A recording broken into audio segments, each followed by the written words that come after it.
m'obliger à prendre la parole, à dire ce que j'avais à dire, à pas me laisser faire en fait. Et ça a commencé chez Hanouna à D8 où j'ai décidé de monter sur le plateau en direct et de dire la réalité des coulisses, de dire à quel point on était maltraités et dénigrés. Et voilà, ça en arrivait, donc on avait une baisse de salaire imposée sans aucune négociation. Et ce jour-là, je me suis dit, ben voilà, je vais pas me laisser faire, je vais prendre la parole, je vais dire ce que j'ai à dire. Ça a été un premier pas.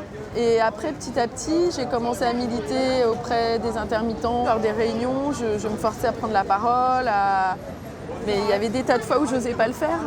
Et après, je rentrais chez moi, je me disais, mais mince, pourquoi j'ai pas dit, j'aurais dû là, dire ça, machin. Et je m'en voulais, il faut se lancer, il faut se jeter à l'eau, il faut aimer prendre un peu des risques aussi. Et c'est vrai que c'est un risque quand même. À tous les niveaux, ça a été énorme. Voilà, ma petite pancarte. On n'a pas arrêté de me dire Sophie, t'as eu des couilles de faire ton action chez Hanouna. Qu'est-ce que t'as eu des couilles? Je répondais à chaque fois, bah oui, j'ai eu des ovaires, quoi, tu vois. Tu peux dire du courage, tout simplement. C'est courage, ça s'applique autant à un homme qu'à une femme.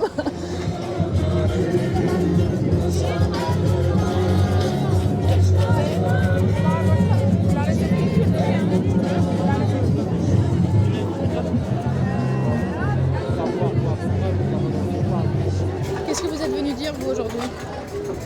Là, il y a tellement de choses à dire, mais vraiment beaucoup. Alors, premièrement, il faut faire changer les mentalités dès la petite enfance, de l'éducation des petits garçons vis-à-vis de la nature féminine. Moi-même, en tant que femme, j'ai pas honte de le dire, j'ai été violée 3 fois dans ma vie, 2 fois à l'âge de 16 ans et un viol conjugal il y a 2 ans. Voilà, je suis debout, hein, je suis là, mais voilà, c'est pas anodin, c'est pas marginal, c'est quotidien, il y en a tout le temps. Et je pense que toutes les femmes ont au moins vécu une fois dans leur vie une agression, et je pense pas qu'une fois d'ailleurs. Donc il faudrait vraiment qu'on prenne à bras le corps ce sujet et que ça soit pas juste le temps d'une journée de la femme, quoi, que ça devienne tout simplement une des priorités pour faire évoluer notre société. On cherche toute une histoire des femmes, je ne sais pas si vous avez vu, mais il n'y a pas une femme sans môme qui sont dans les animations. Nuit debout. Il y avait autant d'hommes que de femmes qui étaient présentes, surtout aux âgés. Après, dans les prises de parole, il y avait majoritairement plus d'hommes. On a fait des statistiques carrément. Moi, ça m'est arrivé pendant des âgés de noter combien d'hommes prenaient la parole, combien de femmes, et de noter les temps de parole. Et ce qui ressortait, c'était que les femmes prenaient beaucoup moins la parole que les hommes. On avait toujours une proportion de 25-30% de femmes et le reste d'hommes, quoi. Et c'est quoi la raison? Il y en a plusieurs. Je pense que déjà, les femmes sont moins habituées à se mettre en avant publiquement, à oser prendre la parole devant une assemblée, par exemple.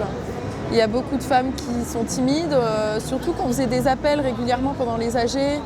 Moi, quand j'animais les assemblées, au tout début, on faisait des appels en disant « là, il y a beaucoup d'hommes inscrits, les femmes, venez vous inscrire, etc. » Et on voyait beaucoup de réactions du style « ah non, surtout pas, j'ose pas, non. » Puis quand on leur disait « mais viens dire, t'as quelque chose à dire, viens le dire », elles n'osaient pas, tout simplement. Et pour toi, ça a été compliqué de prendre la parole, ou alors c'est quelque chose qui est évident depuis toujours? Ah non, moi ça a été très compliqué, je me suis forcée, j'ai évidemment beaucoup suivi auparavant les mouvements féministes, j'ai lu beaucoup sur l'empowerment, la notion d'empuissancement féminin, qu'il faut qu'on supporte au sens s'encourager les unes les autres, tout ça. J'ai été en admiration devant des Virginia Woolf, devant des Sarah Bernard, Louise Michel, tout ça qui m'ont bien sûr influencée et qui m'ont donné envie de m'exprimer. Tu penses quoi de la non-mixité? De la non-mixité? Ouais. Ça dépend de l'événement. Après, je suis pas... Pour un événement comme ça, non, ça me dérange pas. Au contraire, je trouve ça bien que les femmes se retrouvent entre elles de temps en temps. Après, il y a certaines fois où on a, par exemple, pendant les nuits debout, on avait une non-mixité imposée où les femmes se réunissaient entre elles et on n'avait pas le droit d'y assister. Et je trouvais qu'il y avait une exclusion que je ne comprenais pas en tant qu'homme. Mais sinon, en général, non, ça me dérange pas. Et tu croyais pas que c'était aussi des moments où elles avaient le droit de se retrouver un peu entre elles, non mixtes, où ça faisait du bien, comme là, elles font du self-défense en non mixte. Mais bien sûr, non, mais peut-être. Peut-être que ça faisait quand même du bien aussi d'être en non mixte. C'était vraiment un ressenti. Parce qu'il y avait les deux, il y avait non mixte et après derrière il y avait réunion mixte. Donc effectivement, Donc, voilà, c'était un sentiment d'exclusion désagréable. Ah, voilà, mais peut-être qu'il est c'est subi. bien parce que, ouais, mais c'est bien, je trouve que les hommes aussi puissent avoir cette sensation de rejet que nous on subit quand même très souvent quand on est dans des groupes d'hommes où on sent qu'on gêne. Peut-être, ouais, complètement. C'est vrai que c'est quelque chose que je ressens pas moi. Ah ouais, mais vous les hommes, vous connaissez pas ce sentiment-là. Ou alors ça se passait comment? Qu'est-ce que tu as ressenti? Il y avait des moments vraiment très très durs où clairement, où clairement je sentais que on me censurait, j'ai été censurée. Et puis c'était très souvent que quand des femmes, dont moi, prenaient la parole, très rapidement on leur disait bon c'est bon, on a entendu, tais-toi quoi, passe le micro quoi. Ça arrivait souvent. Ouais, c'est vrai que c'est pas, j'aurais pas pensé particulièrement, tu vois, si j'avais une idée d'un endroit où les femmes puissent s'exprimer à peu près librement, et c'était peut-être à Nuit debout et dans ces mouvements-là qu'il y a eu, qui étaient libertaires, et, qui prenaient la liberté, quoi, et l'égalité entre nous. Donc ouais, non, c'est étonnant, mais ouais, c'est partout, quoi. De toute façon, toi, c'est sous-jacent. quand tu étais aux AG, t'as pas remarqué qu'il y avait beaucoup d'hommes quand même qui parlaient plus? Il y avait pas mal d'hommes, ouais. De toute façon, dans toutes les manifs que je fais, il y a plus d'hommes que de femmes. C'est ça, partout, ouais. Partout. Alors, je pense que c'est sous-jacent, c'est une espèce d'idéologie qu'on s'est mise en tête et que les femmes se sont mises en tête aussi, que c'est pas leur place, que en plus les dernières manifs étaient de plus en plus violentes, donc peut-être que les femmes considéraient plus dangereux, ce que je pense pas d'ailleurs, ce qui est pas vrai, parce qu'il y avait les femmes qui étaient là n'étaient pas des warriors, et elles étaient là comme tout le monde, et pour la plupart il nous arrivait rien, quoi. Donc bon. Mais je pense que c'est des préceptes, quoi. Et on l'est tous, hein. C'est comme le racisme ordinaire, le machisme ordinaire, c'est exactement, je pense que c'est la même chose. C'est pareil. Assez souvent, on nous invisibilise en fait. Même si on nous laisse parler, quand on parle, en plus de ça, ce qu'on dit, ça n'a pas d'importance. Malgré tout, je me suis toujours reprise en me disant non, je ne vais pas les laisser me faire taire, je ne vais pas les laisser me censurer, il n'y a pas de raison. J'ai tout autant le droit qu'un homme et qu'une autre à prendre la parole et c'est pas juste, quoi, tout simplement. Ce moment est un autre devoir de femmes. Voilà, donc j'ai envie de leur demander à la direction du Pullman Paris-Montparnasse, qu'est-ce qu'on doit faire?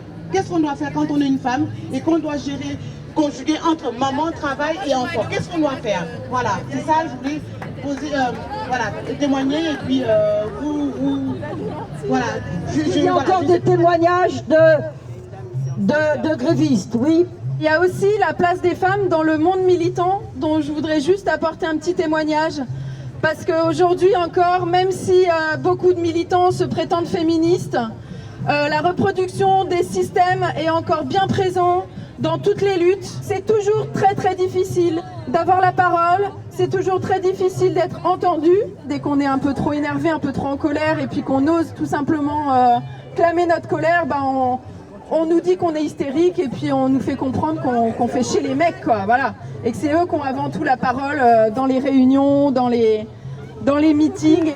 Si on ne prend jamais la parole, si on ne s'exprime jamais, c'est un enfermement, un repli, c'est de la frustration, c'est du mal-être,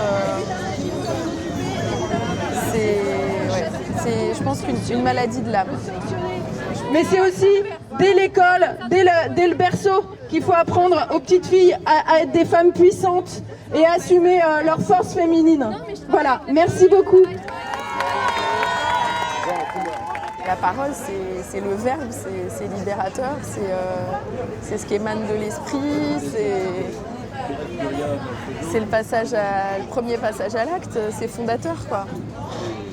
C'est donner ce qu'on est. Dire ce qu'on est, c'est essentiel, c'est indispensable en fait.